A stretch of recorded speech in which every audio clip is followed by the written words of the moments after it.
محمد صلی اللہ علیہ وسلم کا جو بھی کلمہ پڑھتا تھا اسی کو مار پڑتی تھی۔ حضرت بلال حبشی رضی اللہ تعالیٰ عنہ نے کلمہ پڑھ لیا، اللہ کے نبی کا دیدار کیا، چلے ہوئے جا رہے ہیں، کلمہ پڑھ لیا۔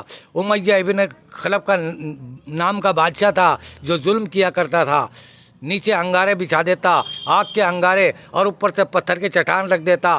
حضرت بلال کی زبان سے یہ نکلتا، احد احد احد اللہ الصمد، اللہ بے مثل ہے، بے مثال ہے، میں نے کالی کملی والے کا کلمہ پڑھ لیا ہے، میری جان تو جا سکتی ہے۔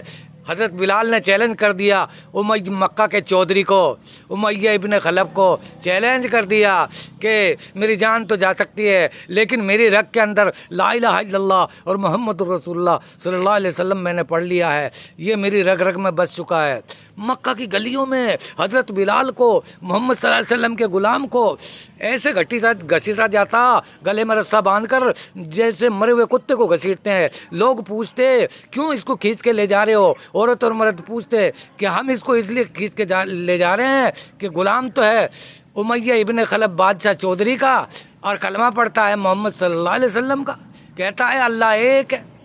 لڑائی اس بات کی، جس دن سے دنیا چلی ہے، آدم علیہ السلام پیدا ہوئے اور 1400 سال ہمارے نبی کو اس دنیا سے تشریف لے جائے ہوئے ہو گیا، آج تک یہ مسئلہ چل رہا ہے، یہ مسئلہ آج تک نہیں سلجھا۔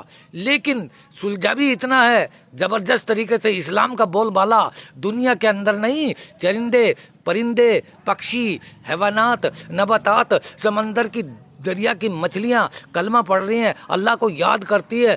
درخت کا ایک ایک پتا اللہ کو یاد کرتا ہے، جو پیڑ اللہ کو یاد نہیں کرتا اللہ تعالیٰ اس پہ کہاڑا چلوا دیتا ہے، اور جو انسان اللہ کا ذکر نہیں کرتا اللہ اس کی موت بھیج دیتا ہے، اللہ اس کو کسی بیماری میں ملوث کر دیتا ہے۔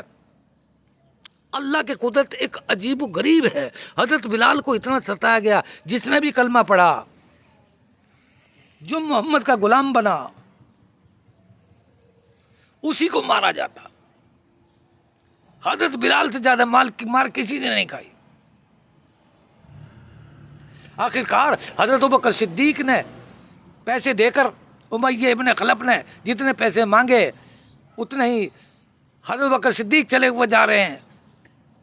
ابوبکر صدیق نے فرمایا حضرت بلال ذرا دھیرے سے کلمہ پڑھ لے۔ حضرت بلال کی آنکھوں میں آنسو آنے لگے اور زور زور سے پکار کے کہا، ابوبکر صدیق تم نے اسلام کے اندر سب سے پہلا کلمہ پڑھا، تم میرے آقا کے سسر ہو، کوئی اور اگر یہ بات کہہ دیتا، تم مکہ کے چودھری ہو، تم مکہ کے تاجر ہو، بزنس مین ہو، کوئی اور اگر یہ بات کہہ دیتا کہ دھیرا کلمہ پڑھ لے تو چل جاتا، مجھے اتنا دکھ نہ پہنچتا۔ آپ ایسی بات کہہ رہے ہو جس نے سب سے پہلا کلمہ پڑھا کہ بلال میں تو یوں کہہ رہا ہوں کہ یہ تیرے کو کم مارے گا نہ مارے گا، کہ اس کے مارنے سے کیا فرق پڑتا ہے۔ چھاتی پہ چٹان رکھ دیتا، گلے پہ اپنا پیر رکھ دیتا، نیچے انگارے ہیں، بلال کی زبان باہر نکل جاتی، لیکن جو زبان ہے وہ لا الہ الا اللہ اور محمد الرسول اللہ صلی اللہ علیہ وسلم کے کلمے کو بلند کرتی۔